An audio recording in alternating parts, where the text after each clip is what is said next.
पूर्वांचल की सियासत, जहां सत्ता सिर्फ कुर्सी नहीं बल्कि ताकत, वर्चस्व और जिंदा बचने की जंग भी होती है। और इसी सियासत की सबसे सनसनीखेज कहानियों में से एक है धनंजय सिंह और अभय सिंह की कहानी। दो नाम जो कभी एक ही सांस में लिए जाते थे और आज एक दूसरे के खून के प्यासे माने जाते हैं। कहानी की शुरुआत दोस्ती जो मिसाल थी। 90 का दशक, छात्र राजनीति में उबाल।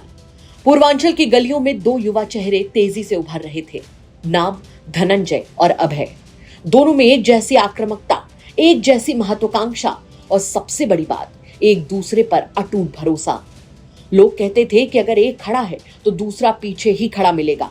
सियासत में कदम से कदम मिलाकर चलने वाले ये दोनों जल्द ही इलाके में अपनी पकड़ बनाने लगे। उनकी दोस्ती सिर्फ राजनीति नहीं बल्कि ताकत का गठजोड़ बन चुकी थी। दरार की पहली आहट। लेकिन कहानी में एक मोड़ आता है, एक हत्या का मामला जिसमें दोनों सह अभियुक्त बने।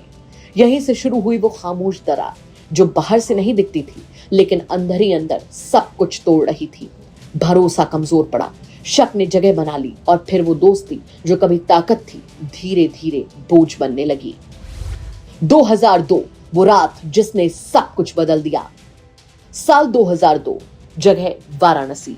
और फिर हुआ वो कांड जिसने इतिहास बदल दिया, नदेसर कांड। रात का सन्नाटा, अचानक गोलियों की आवाज, धनंजय सिंह की गाड़ी रोकी जाती है और फिर ताबड़तोड़ फायरिंग। गोलियां सिर्फ गाड़ी पर नहीं चल रही थी बल्कि एक रिश्ते के आखिरी टुकड़ों पर भी बरस रही थी। इस हमले में उनके गनर और ड्राइवर घायल हो गए और आरोप सीधे लगे अभय सिंह पर। धनंजय का दावा था कि कोई हमला नहीं, मुझे खत्म करने की साजिश थी। दोस्ती से दुश्मनी तक।